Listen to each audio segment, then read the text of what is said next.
Welcome to today's edition of Democracy and the Rule of Law, and we do sincerely apologize for starting the program late. It is due to some technical hitches, and we are back live and direct from the studio of Galaxy Television here in Lagos.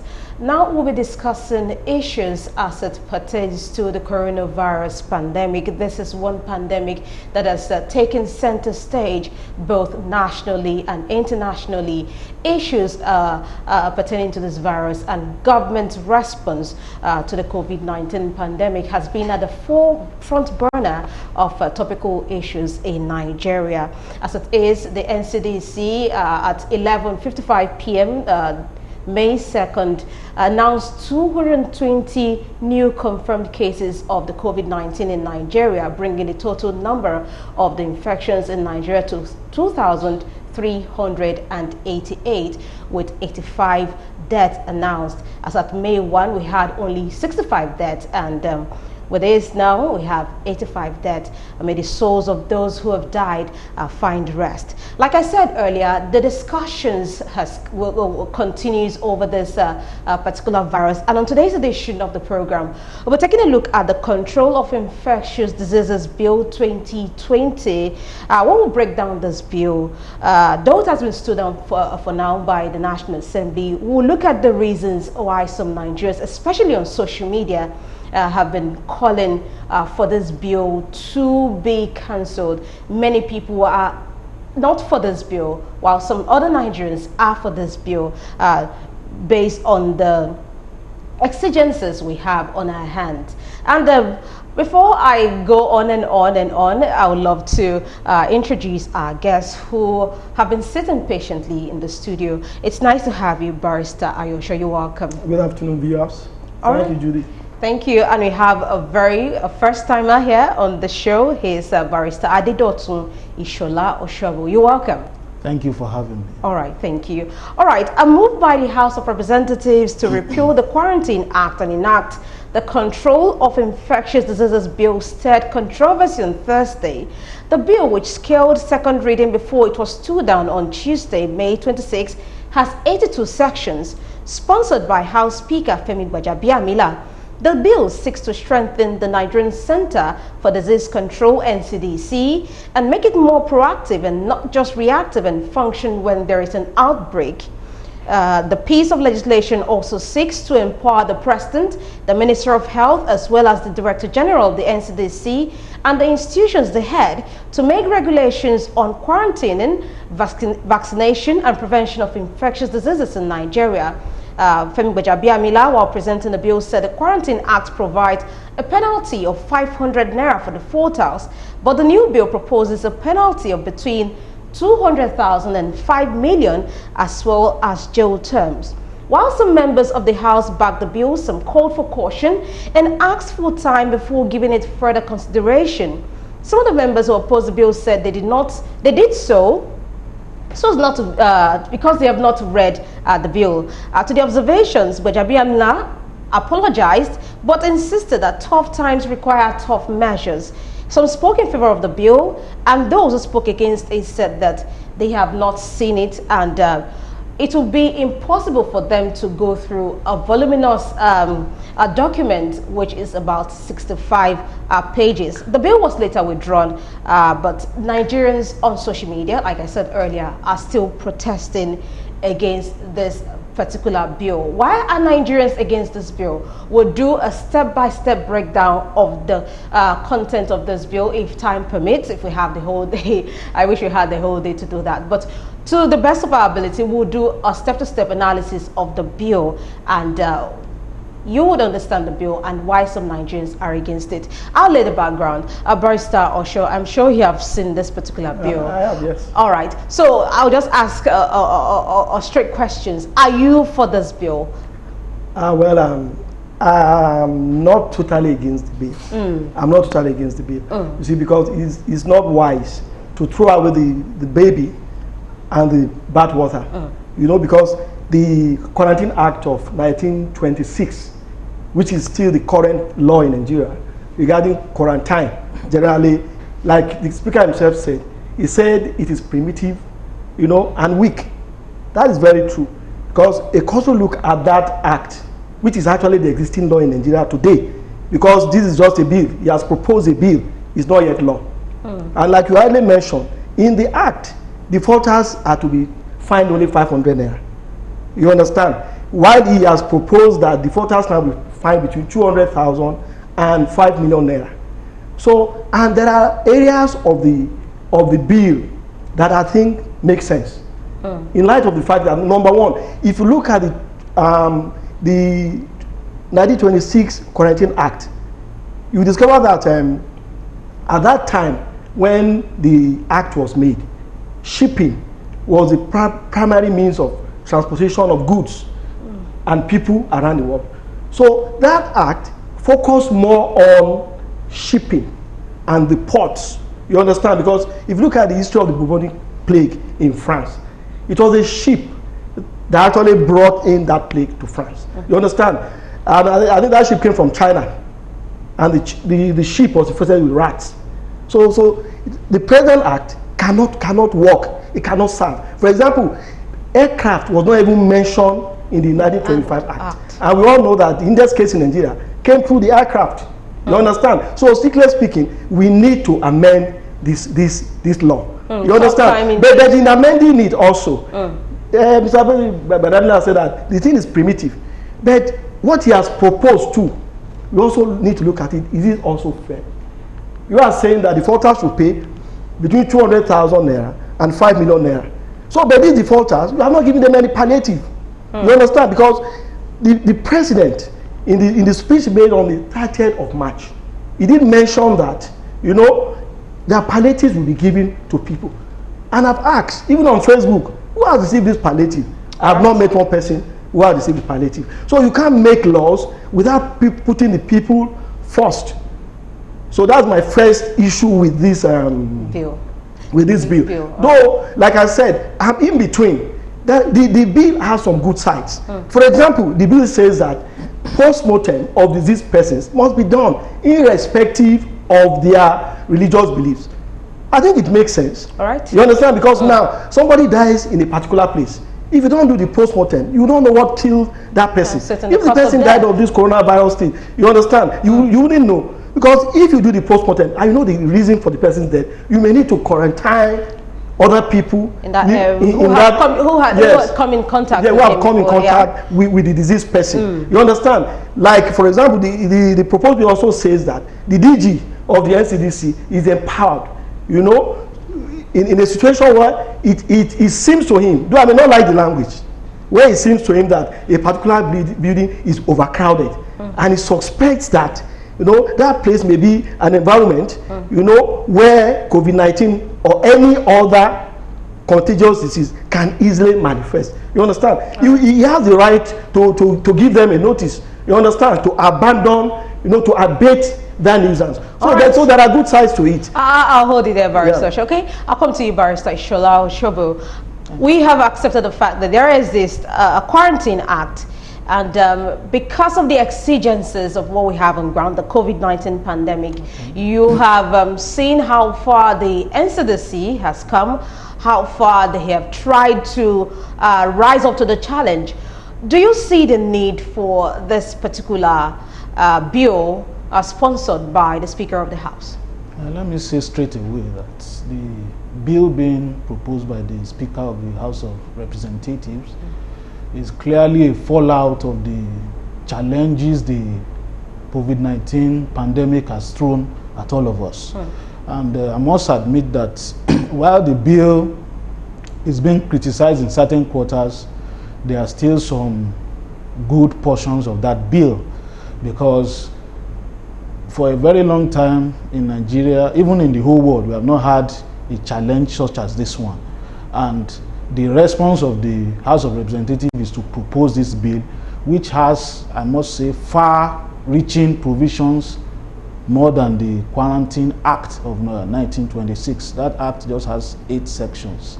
And the regulations that were now made pursuant to that Quarantine Act has been challenged, even in certain quarters, by legal people of the legal community, as well as public-spirited commentators, as to why that some of those regulations are illegal and unconstitutional. There are also arguments for it that in a situation such as this, you cannot be talking about law alone. You also have to look at the lives that need to be saved, and there are also provisions in the Constitution which has empowered the president to do so. So for me, I believe this bill is a bit hurried in the sense that the pulse of the stakeholders need to be felt, people in the medical field, people, even as security agents, so that all their experiences during this situation can be articulated, and then we can have a more robust and a bill that will solve largely a lot of the problems that such the COVID-19 has thrown at us, so that if it occurs in future, we have a more robust piece of legislation that can confront it. All right, thank you. Let's look at some provisions of this particular bill, which I saw on social media that's not sitting well with some Nigerians. That is, I'll go to section 3, subsection 8 of the bill, which empowers the DG of the NCDC by himself or any officer under him or a police officer on his direction to enter into any premises, you mentioned that, or gathering of people in an area declared by the president as a public health restricted zone without, people are saying without a warrant. It is clearly in breach of the right of Nigerians to freedom of assembly, right to liberty, and so many others. What do you make of this? Well, you see, most of the people who are against this particular section, you know, they also forget that, you see, there are several offenses in the society.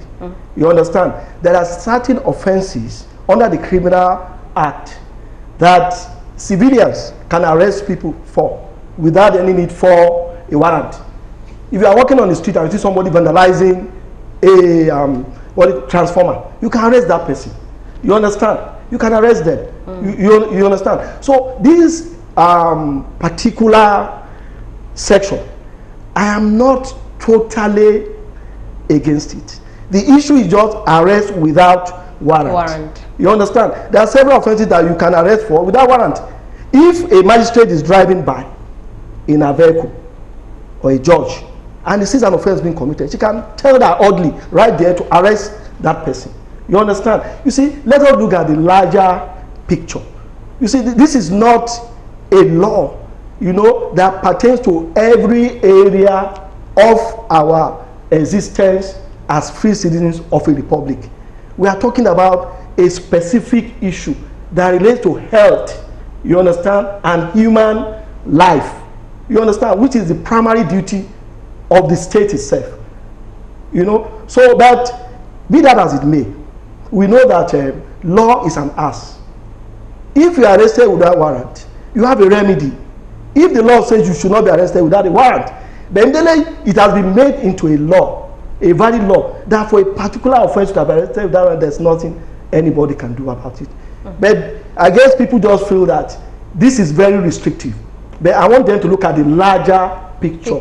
What is the aim of the law? You understand? If there's no infectious disease, if there's no pandemic, you understand, I will totally go against this kind of law. You know, but you see, and if you look at the way the world is going, I believe there are still going to be other pandemics. Because man has caused a lot of things for himself. You understand? Look at the First World War. They used mustard gas in the First World War. You understand? These things, even anthrax, these things were manufactured in laboratories, you know, by scientists. Even COVID-19, we have not yet foreclosed the fact that it might have been something that some people, you understand, manufactured from a laboratory. You understand? So let's look at the larger picture. Because generally, even from way back, that 1925, you know, 1926 Quarantine Act, you know, quarantining suspected areas where there's a plague is so fundamental. All right. If you just go back in time, look at the way about 60 million people died during one of these plagues in Europe. 60 million. Because they simply failed, you understand, to quarantine certain areas. All right. All right, good. Section 5, subsection 3 of the bill empowers the DG, for example, to compel any person suspected by him of having an infectious disease to take medical examination or test. He, the DG, prescribes and allow the DG to take blood or other samples from the person for purposes of public health surveillance. A person who then refuses to allow the DG to take his samples or do the prescribed test is guilty of an offense. Section 6 of the bill also has a similar provision. Now, also let me just quickly chip in Section 8, which makes it obligatory for health personnel treating anybody to release to the DG his client's medical details and records without any regards to what people say is the age-long norm and professional conduct of confidentiality between a patient and a doctor. Barrister Shalosha, what do you make of that? Well, the issues here are issues of fundamental rights of citizens, as well as the issue of confidentiality between a medical practitioner and his patient. And while this law, I believe, is not made for all times. It's for situations where you have deadly diseases, such as we are now. And it is only someone who is alive that can even enforce any form of fundamental or insist on any right. I agree. So in the circumstance, as long as it's not being abused, I don't see what is wrong, particularly if somebody has an infectious disease and it needs to be determined whether, for instance, you show up at the airport. Some countries have done it. If you don't want to be subjected to it, you return back to your country. They quarantine you immediately, test you thereafter to know whether you have the disease so that you don't infect other people. Because even the rights in the Constitution are not absolute. It is where your own fundamental rights ends that another person begins. For instance, the issue of movement. A lot of people have criticized it that you cannot just restrict people's movement. But again, while you want to move, some people also have a right to stay alive. And if you insist on your movement, there's a possibility of spreading a deadly disease, such that in that instance, your right, even under Section 42 of the Constitution, for public safety, health and order, your right can be restricted, albeit for that specific period of time. So to that extent, I would not be against that provision, because it is clear, once it is in the interest of public safety and public health. Especially as it pertains to the COVID-19, where human-to-human transmission is just the mode by which this virus spreads. Exactly. It has no legs. It is we that spread it. So it's about So it's about taking precautions and ensuring the safety of others. Like the health of another person lies on you, the individual. All right, very well. Now let's look at one particular part of the bill which is drawing the ire of many Nigerians. That is Section 15 of the bill, which empowers the Minister of Health to declare any premises, whether public or private, as an isolation center. And the moment this declaration is made, nobody is allowed to enter or leave the premises without the authorization of the minister. Let's look at the rights of property of Nigerians. Is it going to be taken away without compensation or as required by the Constitution with this particular section? What is your what's your grounds with this particular section? You see, right to property, like my other friend has said, all those fundamental rights that you find in Chapter 4 of the Constitution of Nigeria, which actually deal with fundamental human rights. Like he already said, they also have limits. You understand? Because in a time of war, for example, this office can be taken over by the state in the war interest. If Nigeria is invaded, now, the Nigerian government can take over Galactic TV and make it NTA for the purpose of benefiting the entire public, so that they can broadcast news relating to the law, relating to the war, and how to protect lives. But there's a caveat. If the DG, as the law proposes, you see, what I feel about the law generally is that it's just a proposal.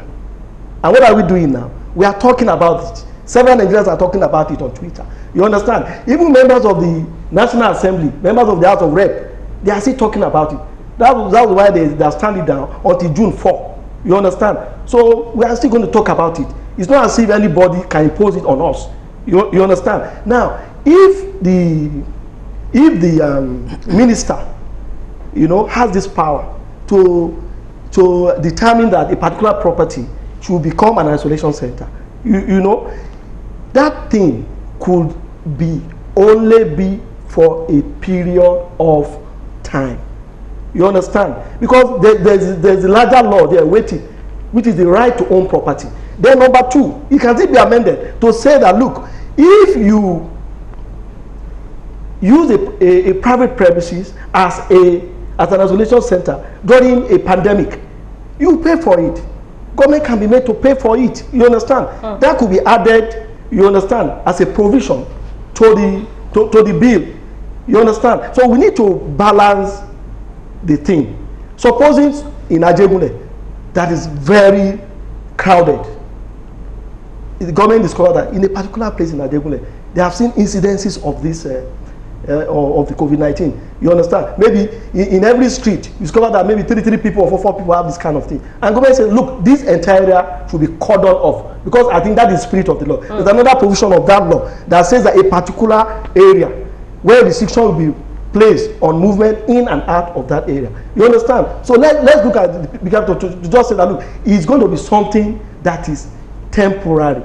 You understand? Because if it becomes confiscation, that is a clear breach of the right to own property. But these do not spell no. It's not confiscation. It's not confiscation. Okay. Because if it goes to confiscation, there are express provisions of law for how properties can be taken over by the government and for what purposes those properties can be taken over for. You understand? It can only be taken over in the public interest. You understand? To build maybe schools, hospitals, or things like that.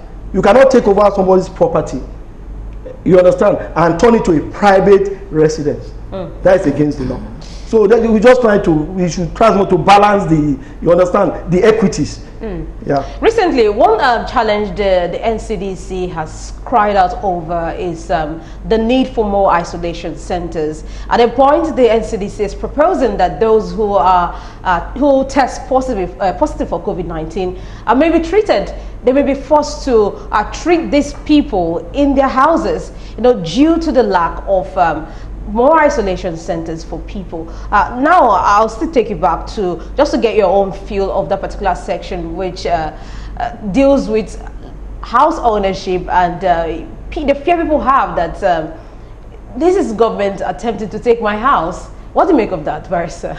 Well, there's a tendency for it to be abused. That is my own challenge with it.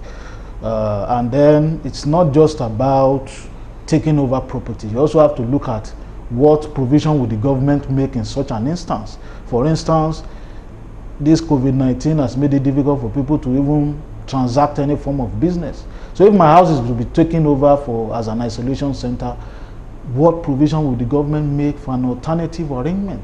So I think that provision needs to be looked at thoroughly to make sure that in the event that it becomes necessary or unavoidable to take over any property, sufficient arrangements should be made, to accommodate whoever's property is taken, maybe at another location or some, because even in some instances away from COVID-19 now, we've had instances where people have accused government of taking over their property, maybe in a particular locality, just because the property is enticing or what have you, and at the end of the day, no provision whatsoever. Some of the people who stay in this close to these riverine areas in Lagos, property is taken over the crowd. We don't have any other, because anything that is done by government, it shouldn't be a means where people see they are being punished.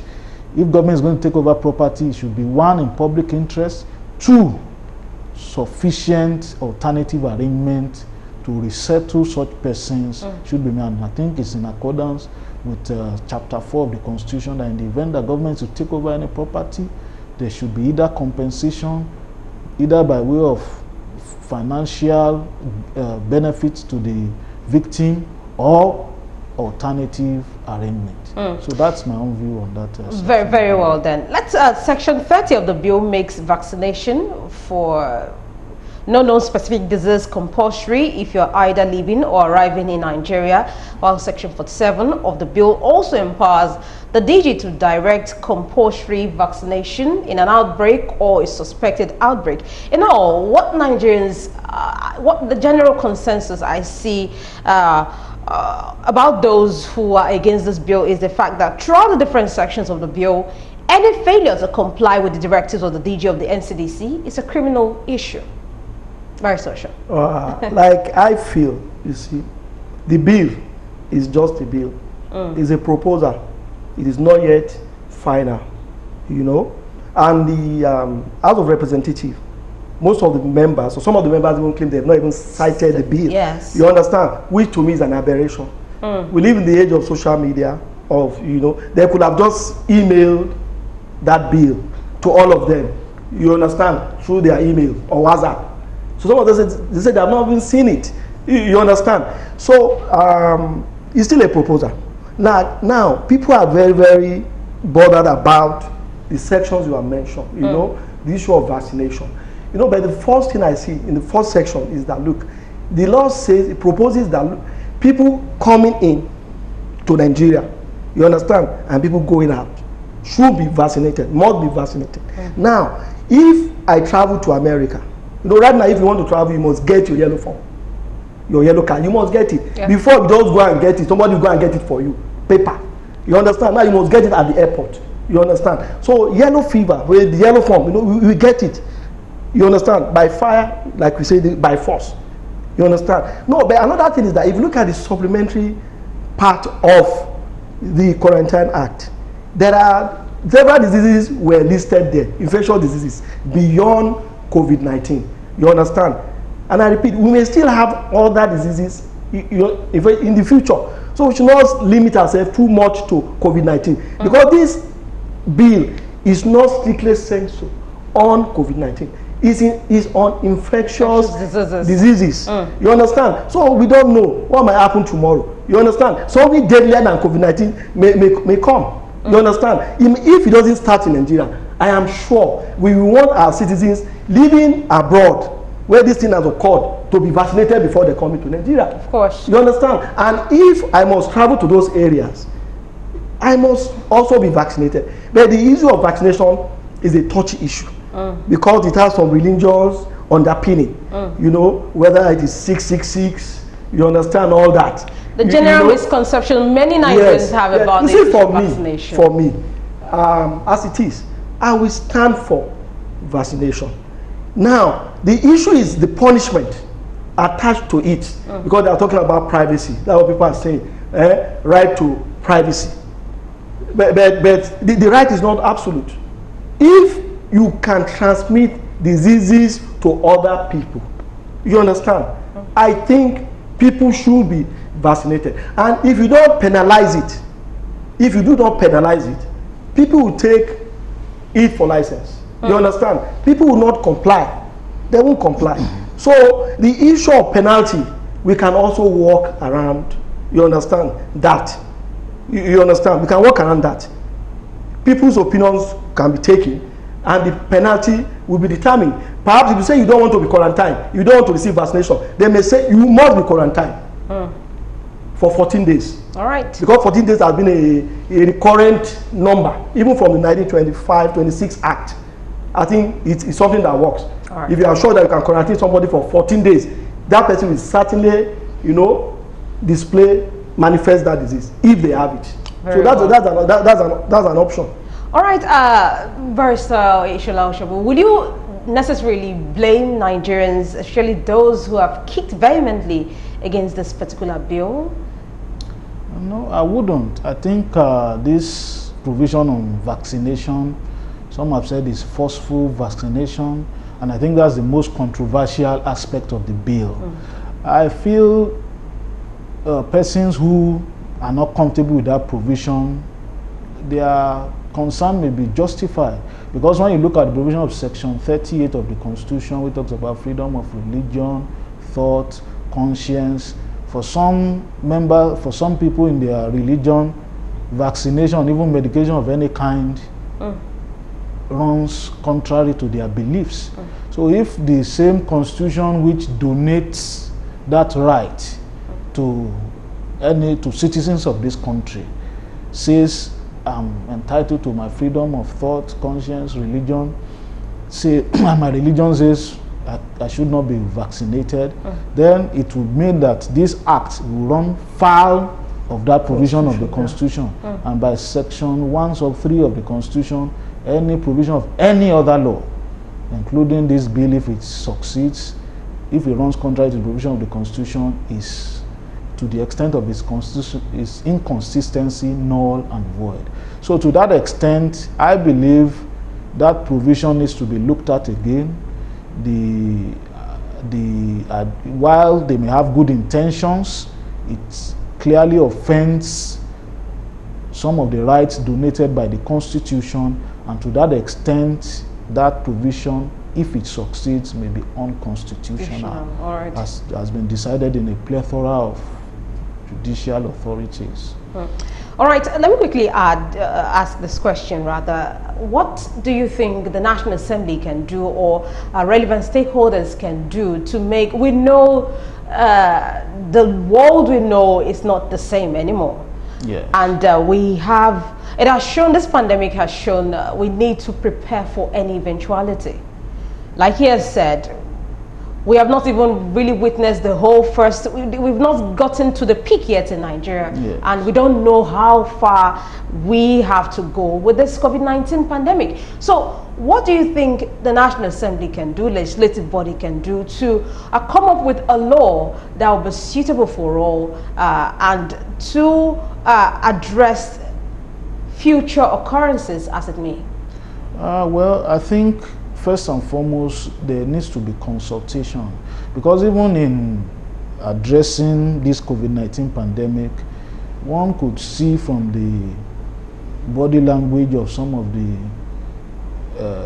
dramatis personae at the forefront of the tackling the COVID-19 that there's no, I won't say there's no synergy, but maybe not enough synergy. For instance, at the time between the Minister of Health and the NMA, there was a bit of friction, and I feel the NMA is like the foremost body when it comes to health matters in Nigeria, and I feel they are impute, because at times we don't, I won't say not appreciate our own, but maybe not give them the honor that is due them, because I feel the NMA is a body that should be consulted widely. An NMA is not just medical doctors, all medical professionals. And at this time, we call them the frontline workers, because they are the persons at the forefront of this battle. Because even some people say that you hardly see any World War III, that these are the kind of wars that we'll be seeing going Moving on, yeah. So I feel there should be sufficient consultation with all stakeholders before any law is put in place, because as a matter of fact, I feel the timing is not best. We should work with whatever laws we have now, and then we can, after COVID-19, when everything is calm, aggregate all the experience of all the persons who are the dramatis personae in this COVID-19 battle, and then we may now have a more robust, articulate position. While yes, we can borrow from experience of other persons, but our own experience, I feel, would be the best, because each country has its own peculiarities. Of course. And coming home, the experience of our professionals and even some of the victims might be best in helping us coming up with a piece of legislation that would be of use in the event that we have future pandemics such as this one. All right, very well. Now, Barrister Osho, what's your scorecard to the critical stakeholders handling the COVID-19 pandemic? How well do you think this issue has been handled by the Nigerian government and other stakeholders therein? The doctors and the health personnel, I think they've done their best based on what is available to them. I know that the PEE, for example, most of them say they don't even have access to it, or that the price has gone, too high for them to be able to access. So I think they have tried. But the federal government and the state government, though Lagos has tried, maybe I'll give Lagos 50%. Because most of the promises made by Lagos, sincerely speaking, I've asked people, even my own neighborhood, what they gave us in my neighborhood is just something very small for a street, you understand? So it's not something, that is really commendable. I feel that the federal government in particular, you understand, I'm careful in choice of my words, federal government in particular has deceived the people. You understand? Because we have stayed home for close to 5 weeks. In Lagos, maybe federal government lockdown is 4 weeks. I'm yet to see anybody that has received a dime from the billions of naira that the federal government say they have disbursed. You understand? As palliative to the people. I'm yet to see anybody. The only person I met said she got trader money. And for me, this actually, exposes our government. That the government is not actually people-centered. People in politics appears to be in politics for their own selfish ends. They don't really sit down to think about the people. Well, the Constitution says that the welfare of the people, you understand, is the essence of government itself. I've not really seen that thing, that passion for the people in the government. Now, the last time the Lagos State government, addressed Lagosians, the governor said that palliatives, to avoid people attacking the palliatives, that they will distribute it through churches, through associations, maybe all the welders group, the saloon group, all that. But I don't think that has been done. You understand? So it seems the government has not been deceiving the people, strictly speaking. All right. Has not been deceiving the people. That's where I see it. Okay, now come the 4th of May, the lockdown will officially be eased in Lagos, the Federal Capital Territory, and the Ogun State. Do you think this was the best the federal government could have come up with? I know there are measures in place to ensure people practice physical distancing, respiratory hygiene, amongst others, with Lagos State even telling officers to work with 60% staff, workforce, and work between 9 to 3 p.m. But in your own opinion, do you think the easing of the lockdown is the right step in the right direction? Well, considering our circumstances, we were left with no other choice, because Lagos State, for instance, is the economic nerve center of Nigeria. And you can only imagine the impact on the economy. The Access Bank, one of the top banks in Nigeria, announced that they are going to retrench about 75% of their workforce. And this will pile more economic misery on the citizenry. And unfortunately, the government has little or nothing by way of palliatives to cushion the effect of a lockdown. In fact, if this lockdown continues longer than this, one can only imagine for instance, banks are not working, or are working at very skeletal. For instance, CBN announced just last week that they are going to now allow clearing of checks, and our economy, coupled with the fact that the price of oil in the world market has dropped. In fact, as a matter of fact, it's dropped below, some people say, the cost of producing it, so that the government needs now, in view of this gradual unlocking of the economy, to begin to think of other ways to kickstart the economy. So for me, I think we were left with little or no choice, and especially the private sector is worst hit. Some people are presently not receiving salaries because there's no income is coming in. Of course. And if that continues for longer, we can only imagine. Even during this lockdown, we could see a spike in the rate of crime. People can no longer sleep in their houses.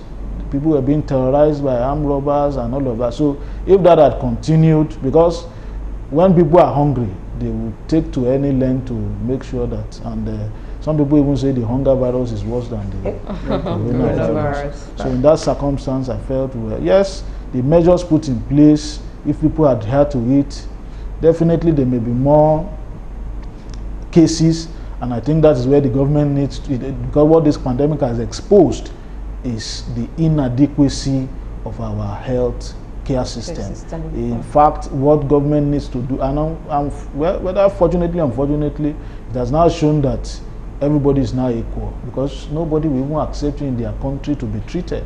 So we now have to face, as you keep lay your bed, so you meet it. We now have to now face what we, and going forward after this pandemic, I think what the issue at the front burner should be to improve our health sector. In fact, we just have how many cases in Lagos? Maybe less than 1,000. We understand that they don't have enough bed spaces. Yeah. So one begins to wonder, where is the 10 billion that the federal government released to And Lagos the private state government? sector too. All right. Okay, in 30 seconds, what is your final submission on this? Well, on that bill, you see, I think there's a fundamental flaw in that bill, in the sense that if you look at the 1926 Act, the governor has a role, they have a major role to play in situations of pandemic. That's why even the Act actually says that if the president fails to make regulations 2, 3, and 4, the governor can go ahead to make those regulations. Then the sanitary, homes, or what we now call isolation centers, the governors are part and parcel of creating those isolation centers. So the makers of this bill, they are wrong for totally excluding the role of the governors in the bill. All right. You see, which is very fundamental.